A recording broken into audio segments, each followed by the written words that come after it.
So, dito tayo sa Photoshop ngayon. Continuation ito ng packaging. Kasi kung gusto nyo pong mag-design po dito. So, File, New.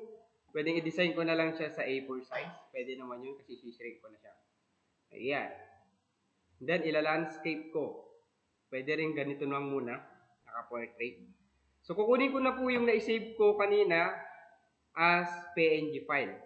So, pag sinabi natin PNG file, wala po siyang background. Kukunin ko to, dadrag ko siya, sabay-sabay ko silang idadrag sa Photoshop.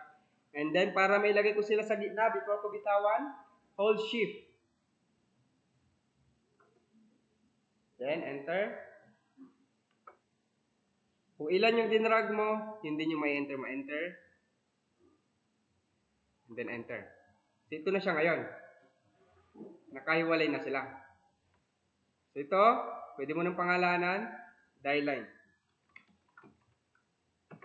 Then next, ito pwede mo na rin pangalanan, cut line.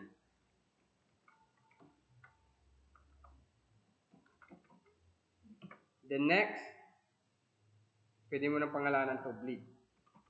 Ayan. So yung design mo, dito mo ilalagay. New layer, dito, design. Itong mga to, ilalak mo na sila ngayon para hindi sila gagalaw.